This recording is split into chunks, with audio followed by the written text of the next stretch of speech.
बोल के निकले होले धरती फोड़ के, निकले होले धरती फोड़ के। बोल के निकले होले धरती फोड़ के, निकले होले धरती फोड़ के। दुआरी माँ तोर खड़े गड़रिया हाथ जोड़ के।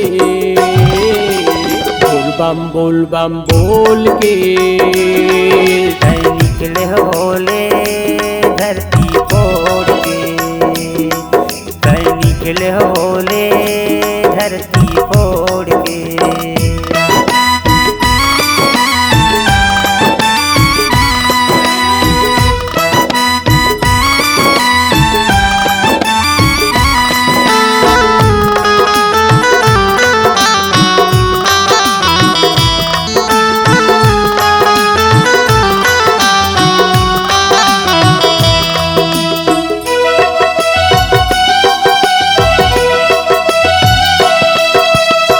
निकले तय डोंगरिया माँ बीच धार माँ बैठे। घोरम देवला तया बाबा स्वर्ग बना दे।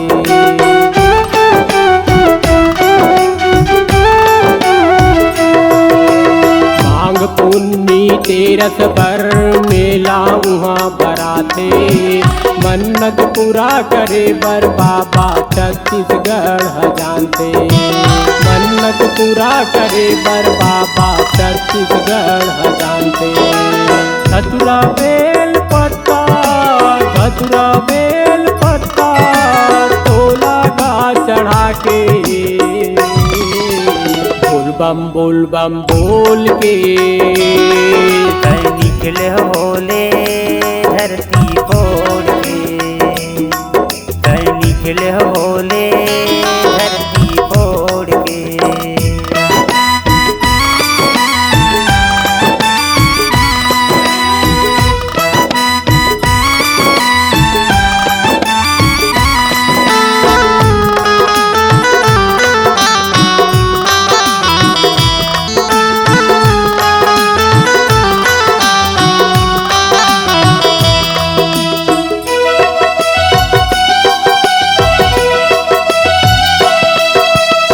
निकले तय बेल पान मानर मदा लला के। रोग दोष यो पाप पुनला तया गा काटे।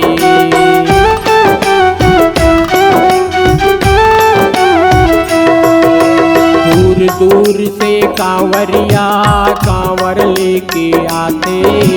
बोल बम कह के जयकारा लगाते। बोल बम कह के जयकारा लगाते। कांवर मधर गंगा जल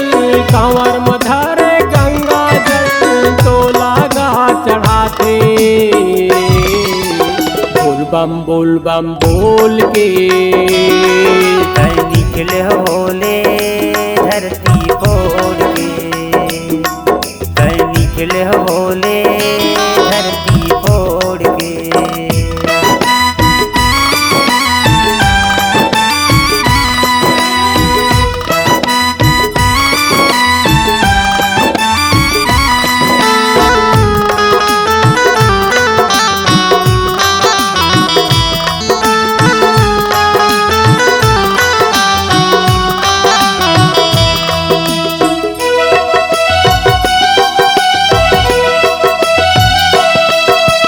मोर गाँव के भोले बाबा तरिया तीर बिराजे। सावन महीना तुर चौरामा गीत रामायण बाजे।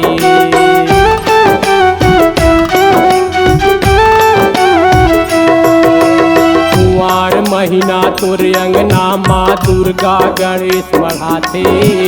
मिलजुल के संगी संगवारी तिहार मनाते।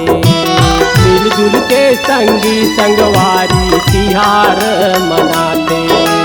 सप्रे दिनेश्वर आरती उतारे, सप्रे दिनेश्वर आरती उतारे। अगरबत्ती कपूर के बोल बम बोल के कहीं निकले हो भोले धरती फोड़ के, कहीं निकले हो भोले धरती फोड़ के, कहीं निकले हो भोले धरती फोड़ के, कहीं निकले हो भोले धरती फोड़ के, कहीं निकले हो भोले धरती